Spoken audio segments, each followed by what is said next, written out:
Hey everyone, it's Schmuckles. Today we're going to talk about and speculate the interesting future that Dead by Daylight is headed towards. There's been a lot of new news in the past couple of weeks. We're going to go over some of those things and how they might apply to the anniversary event and what's to come in the next year for DBD. Make sure to like this video and subscribe to this channel if you want to see more content like this. So like I said, there really is quite a lot of things to unpack. I'll start with something really interesting that was brought to my attention by BZ. Big shout out and a big thanks to BZ for this information. The developers of Payday had a live stream on their official Payday Twitch account. This was 2 days ago, and this is the exact clip on Twitch. This is the VOD for reference. But they were asked a question about Dead by Daylight, and the developers pretty much said, hey, I'm actually close friends with Matthew Cote, and he said this about Dead by Daylight. And here's that clip. Hi Almir, how about a collaboration with Dead by Daylight? The Cloaker would be a perfect fit as a killer, and a Halloween heist with a similar theme would be a great match too.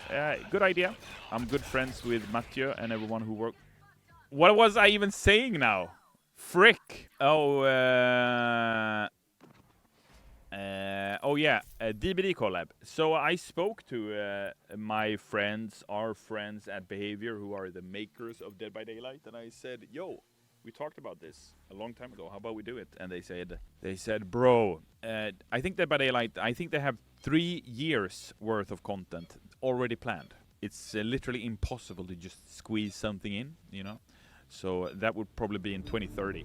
So when talking about and speculating the interesting future and possibilities for what's to come in Dead by Daylight, this Payday developer, who's close friends with Matthew Cote, said that they have the next potentially 3 years of content locked in. We kind of already knew this from the King's interview. He had said 2027, I think, in that video. But the Payday developer here is saying even up to and including 2028, which is pretty much the next 3 years worth of content, which is kind of crazy to hear. We hear about Behaviour getting these deals and it takes about 12 months from the contracts being signed to getting it into the game. If that's true and they have the next 3 years of content lined up, that's about 36 months worth of content, which means that the timeline from getting a license signed to getting into the game is now longer than a year. They definitely going to have spots reserved in the next 3 years for original chapters. Like internally, Behaviour will have said we definitely want to prioritize having some original chapters mixed in. But I imagine if they get a license as big as like Jason or just someone who's absolutely huge, they'd probably swap them out for original chapters. So in the coming months of speculations and news for Dead by Daylight, we have to keep this in mind that they have the next 3 years of content pretty much planned, and any surprise licenses that they were able to acquire along the way in the next 3 years are probably just going to be put in for original chapters. We also got to talk about the 2v8 survey. May 1st of this year in the Dead by Daylight game, they had a 2v8 survey, and there was only one question on the survey. The Dead by Daylight dev team has a 2v8 iteration almost ready for you. We are working on a solution to alleviate the killer wait time, but the solution would come later. The current iteration will not include it. With the conditions listed below, would you like to see another 2v8 starting in May? The addition of the Ghostface and the Oni, the addition of Fog Crystal and a Void Crystal variant, no bots in the lobby, no blood point event incentives will depend on the ratio between the roles. Killer wait time will probably be similar to the last 2v8 iteration. The main thing that I wanted to focus on, so obviously they're talking about a 2v8 event coming in May, but in the context of what's to come into Dead by Daylight and what this roadmap could be looking for the next year in DBD, the fact they're adding Ghostface in this event is coming in May. Do you think it's at all possible that we have some sort of licensed survivor paragraph that's going to come with this event that's going to include either Sidney Prescott or Nev Campbell? And heck, maybe they can even make it such that Ghostface can be played by both killers to make it more like the Scream movies. Do you think they would actually bring in Nev Campbell or Sidney Prescott as a licensed survivor to go along with this event? The Ghostface in Dead by Daylight is not the Ghostface from the Scream franchise. The Ghostface mask is licensed to an original Behaviour character, Ghostface. But it just makes you wonder the timing of this event, if Nev Campbell or Sidney Prescott could be planned for the near future in DBD. This is something that we've talked about in a previous video too. If you want to see that video, you can click on the title above. That video goes over the nuts and bolts of the situation. So if you're interested in this sort of speculation and just the news surrounding the Scream franchise and Nev Campbell, it goes in depth in a lot of different areas. Really quickly, before we get into the last part of this video, Dead by Daylight tweeted out your screams, your laughter, your game. Dead by Daylight's 9-year anniversary broadcast will be live from PAX East. On May 9th at 11 a.m. Eastern Time, we'll be hitting the stage to talk about FNAF roadmap updates and a few big surprises from the next year of Dead by Daylight and beyond. This video played too, and one of my friends, LED, actually noticed something about this video. I don't know if anyone else noticed, but at the end you can see third-person Wraith gameplay above the DBD logo in the middle. Is that teasing a third-person killer mode? Let's have a look at this video. This video is sort of just celebrating the 9-year anniversary broadcast and announcing it, and you can see above the DBD logo right there, the Wraith is seen in third person running around. This is what LED was talking about, and it was making people wonder, like, is it possible that there's a third-person killer game mode coming with this anniversary broadcast in some sort of update? They probably wouldn't change the core game, so it would probably manifest in like a new game mode or something like that. This is just something I wanted to bring to your attention. I saw that and I was like, dang, that really could be teasing that.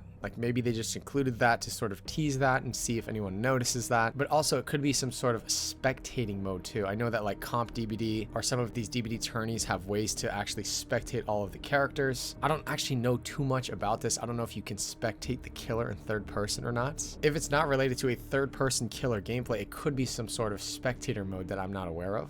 I just thought it was really interesting and really notable because we are trying to guess what potential new game modes could be right around the corner for DBD. So that seemed like a pretty interesting avenue to me. Ruthless Leaks also posted about this too. He said towards the end of the video you can see a clip of the Wraith being played in third person, possibly a third person modifier coming soon. If Behaviour is teasing a new modifier here, then that would introduce the first person survivor and third person killer. This would mean we could finally see Chucky in first person. That sounds like a nightmare. Ruthless also said it seems like a swapped perspective modifier was mentioned in a survey around a year ago. Either this is a clip for a replay mode or a swapped perspective modifiers in the works. Nonetheless, this is exciting, and you can see the swapped perspective appears as killers play in third person while survivors play in first person.